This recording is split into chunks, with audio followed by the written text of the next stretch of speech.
savez, ces dernières semaines, on a reçu tour à tour les différents récipiendaires du gala SR 2024, 17e édition, qui s'est tenue à la fin janvier au Cabaret Théâtre du Vieux-Saint-Jean.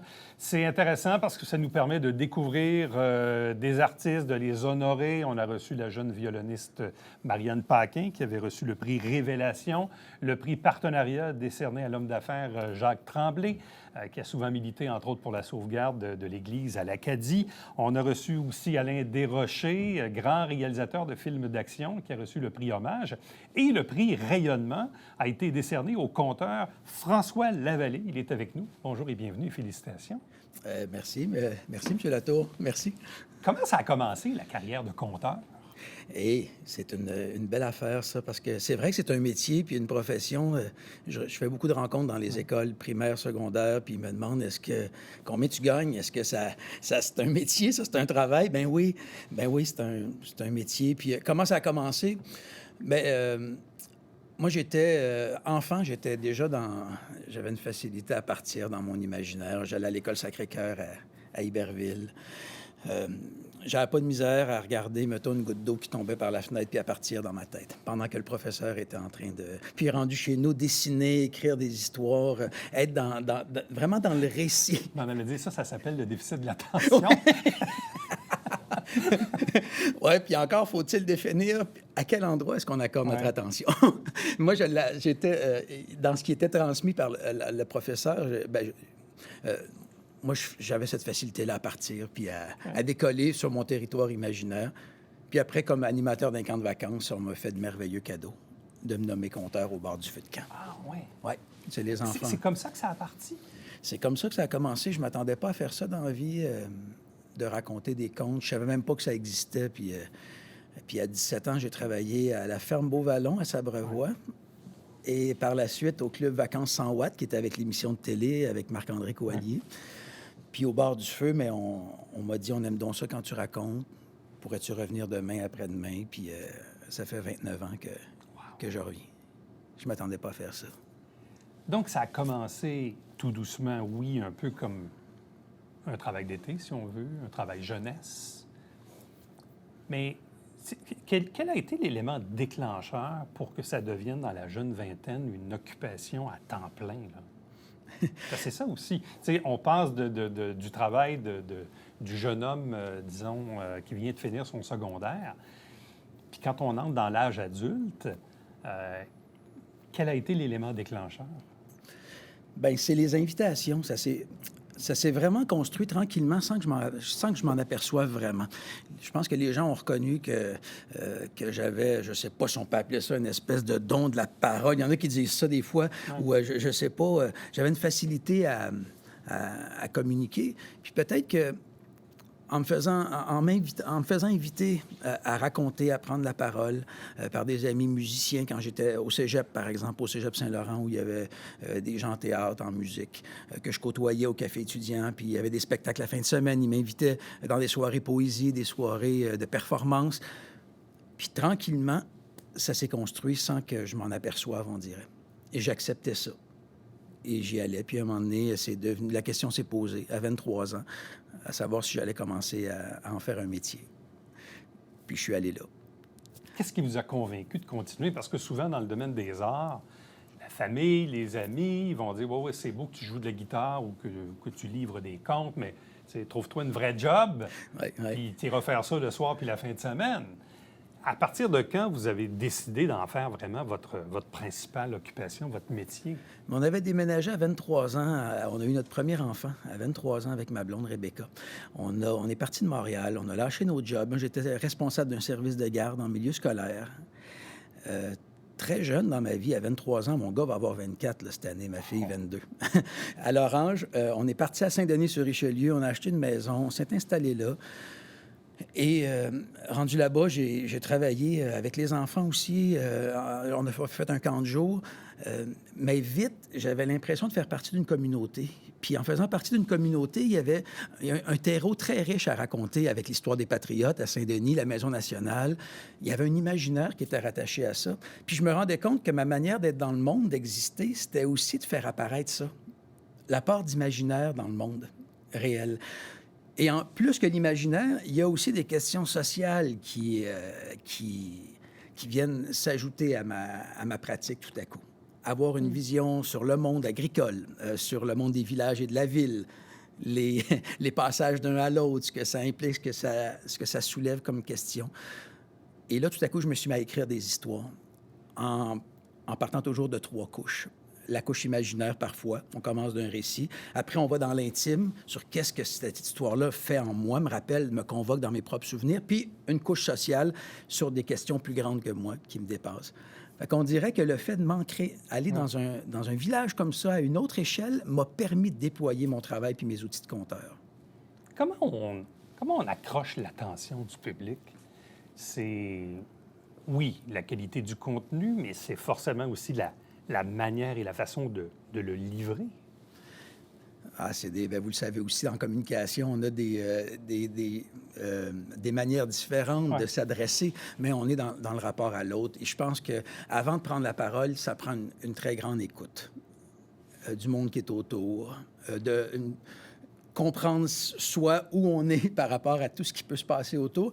Et je pense que la différence entre quelqu'un qui raconte puis un conteur, une conteuse, c'est que l'artiste à un moment donné, prend conscience de ses outils.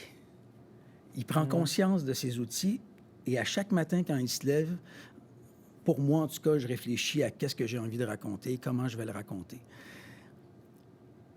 En atelier, je parle souvent pour raconter une histoire. Mes 3 outils, c'est la voix, le geste et le silence. Ouais. Et ça, en 30 ans, j'ai pas fini d'y réfléchir parce que ma voix a changé. Elle n'est plus la même.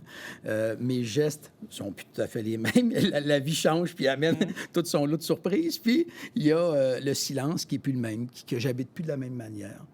Fait que ça, dans ma façon de raconter et de communiquer dans le monde, les 3 outils, ils font partie de ma réflexion continuelle. En quoi le silence est-il payant et révélateur? Mais le silence, c'est qui peut créer des torieuses de tension parce qu'il n'est pas vide, le silence. Le silence, il est habité de plein de choses. Par exemple, si on est à la télé puis qu'on fait 1, 2, 3 silences. Ouais.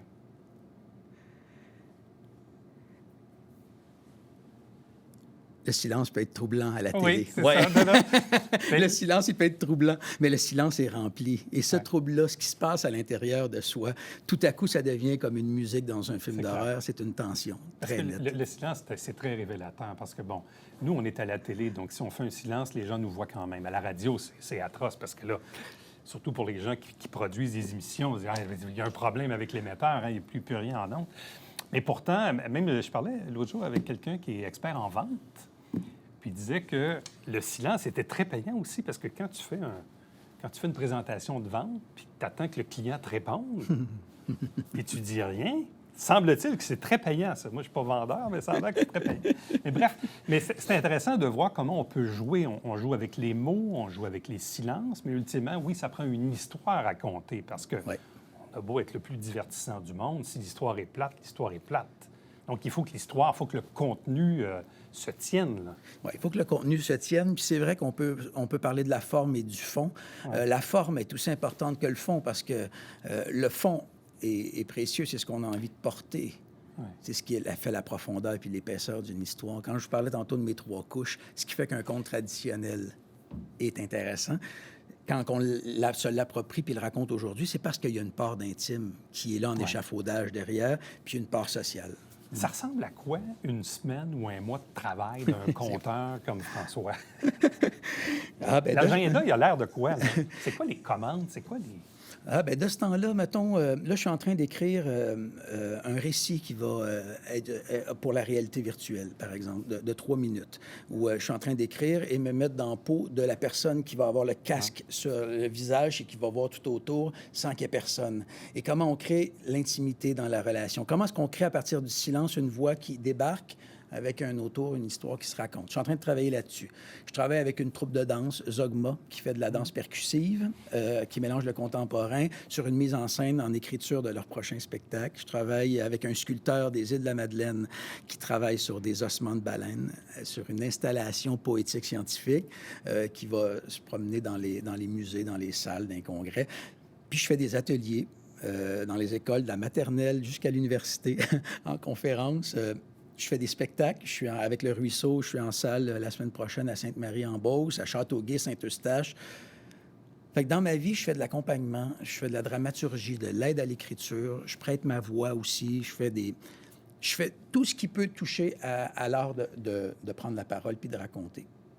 Le prix qui vous a été décerné, c'est le prix Rayonnement. Donc, ce que ça dit, c'est qu'on a un Joannais qui rayonne un peu partout au Québec, mais aussi ailleurs dans le monde, parce que même vous avez fait quelques présences en Europe, notamment à Dieppe, il n'y a pas si longtemps.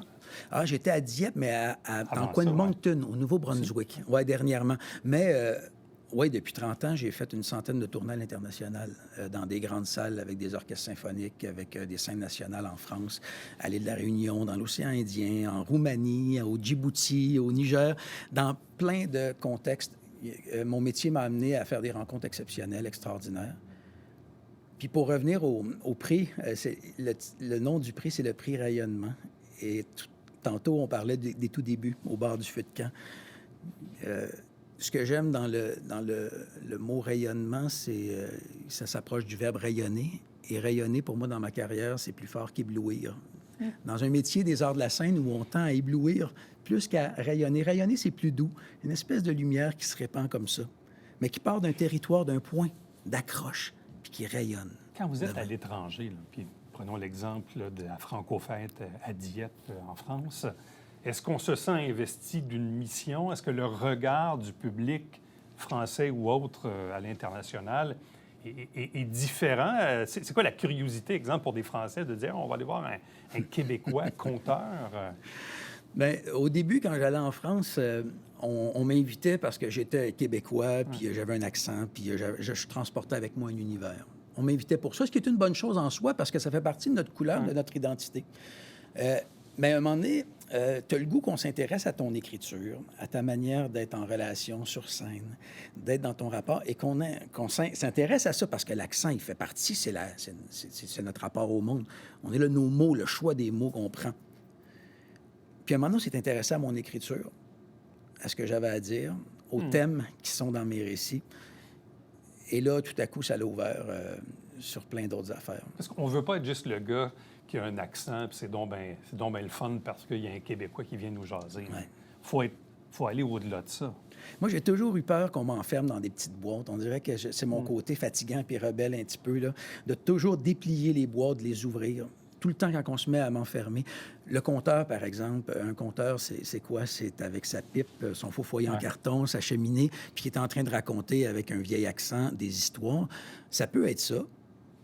Moi, ce qui m'intéresse, c'est de travailler sur qu'est-ce qu'il y a dans les récits, dans les histoires. Et c'est quoi le rapport aujourd'hui aux histoires puis à l'imaginaire?